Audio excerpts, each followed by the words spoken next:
Hi hello welcome to post 360. నేను మీ మురళీ రాపల్లి.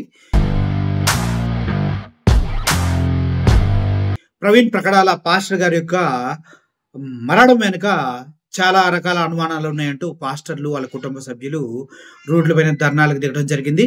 అయితే ప్రవీణ్ ప్రకడాల హైదరాబాద్ నుంచి ఇక్కడికి ఎందుకు వచ్చారు, అక్కడ యాక్సిడెంట్ ఎలా అయింది అనే విషయం ఎవరికి అర్థం కావట్లేదు. అండ్ వన్ మోర్ థింగ్, పోలీసులు కూడా ఇది యాక్సిడెంట్ కాదు, ఎవరో తినిపైన దాడి చేసి కొట్టి చంపేశారని చెప్తున్నారంటూ పాస్టర్లు చెప్తూ ఉన్నారు.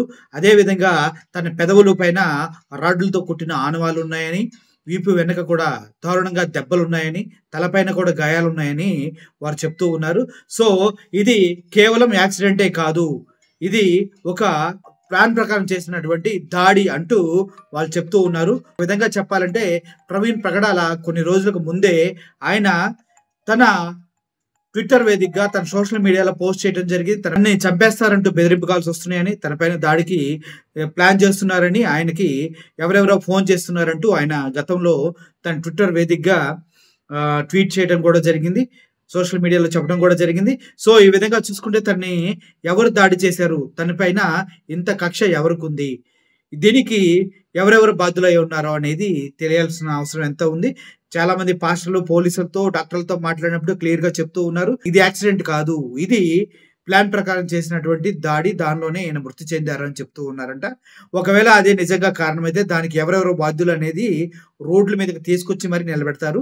గత కొంతకాలంగా తన్ని చంపేస్తామని బెదిరిస్తున్న వ్యక్తులు ఎవరు, ఇప్పుడు హైదరాబాద్ నుంచి ఆయన బండి మీద ఎందుకు బయటకు వచ్చారు, వచ్చినప్పుడు తన పైన ఇలా దాడి చేసింది ఎవరు, లేదంటే యాక్సిడెంట్ అవ్వడానికి గల కారణం ఏంటి అంటూ అక్కడ ఉన్న సీసీ ఫుటేజ్ మొత్తాన్ని తీసి చూపించాలని డిమాండ్ చేస్తూ ఉన్నారు. మరి ఏమవుతుంది, ఎలా అవుతుంది, మీ ప్రవీణ్ కుమార్ గారి మరణానికి కారణం ఏంటనేది తెలుస్తుందా? నిజంగా ప్రవీణ్ కుమార్ గురించి మనం చెప్పుకోవాలంటే ఆయన ఎంతో మందికి జీవితాన్ని ఇచ్చాడు, ఎన్నో స్కూల్ ఫీజులు కట్టారు, ఎంతో మందిని చదివించాడు, ఎన్నో బుక్స్ రాశాడు, ఎంతో మందికి ఆయన ఆదర్శంగా నిలిచాడు. ఒక మంచి వ్యక్తిగా ప్రవీణ్ కుమార్, ఒక మంచి పాస్టర్గా జ్ఞానాన్ని అందరికీ పంచుతూ తనదైన సేవల ముందుకు కొనసాగిపోతున్నటువంటి ప్రవీణ్ కుమార్ అనే ఒక సేవకుడిని ఇంత దారుణాతి దారుణంగా ఎవరైనా చంపి ఉంటే మాత్రం వారిని ఉరికంబానికి ఎక్కించే వరకు ఈ క్రైస్తవ సమాజం నిద్రపోవద్దు, పోరాడాలి. మీకు ఎంతవరకు సపోర్ట్ కావాలో అంతవరకు మేము సపోర్ట్ ఉంటాం. మా మీడియా ఛానల్స్ ద్వారా మేము పోరాడతాం మీ తరఫున.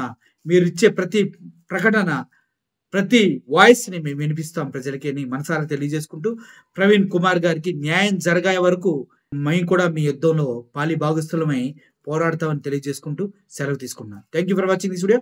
Murali signing off.